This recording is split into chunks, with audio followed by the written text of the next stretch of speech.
Peinture, couture, sculpture, pour parvenir à terminer ses santons, Christine Cerise multiplie les compétences. C'est à Chavano en Haute-Savoie que la maître artisan d'art fabrique ses personnages.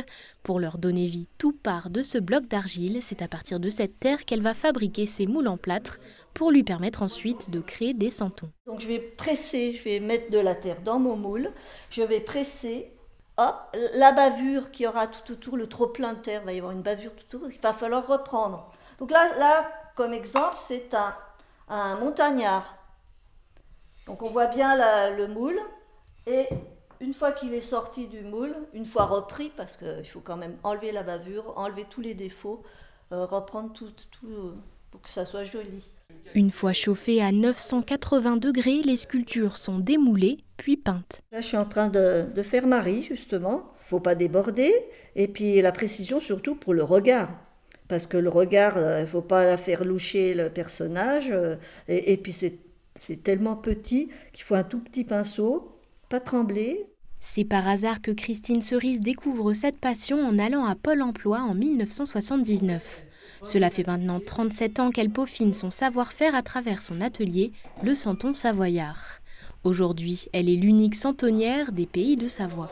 Quand on va en Provence et qu'on représente la montagne, le coin neige, et ben maintenant, même les Provençaux, ils font leur petit coin, ils font le Mont Ventoux, et ils mettent des montagnards, ils mettent des skieurs aussi dans leur coin neige. J'ai commencé par les santons de 9 cm, la nativité, le Savoyard, la Savoyarde, j'ai fait le petit montagnard, le petit ramoneur, voilà, pour représenter la Savoie.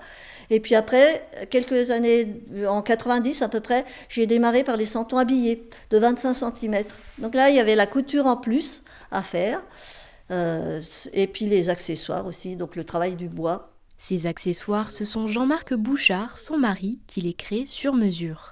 Des petits plus qui permettent la mise en scène des différents santons, et même s'ils sont tout petits, le moindre détail compte, comme le prouve la cloche de cette vache. J'ai suivi un tuto, une vidéo sur internet pour savoir comment elle était fabriquée. On avait des photos de la cliente qui nous l'a commandée, mais je voulais vraiment faire quelque chose de très réaliste. Et du coup, avec cette vidéo, j'ai pu reproduire exactement le même modèle avec l'incrustation de l'écusson suisse dessus.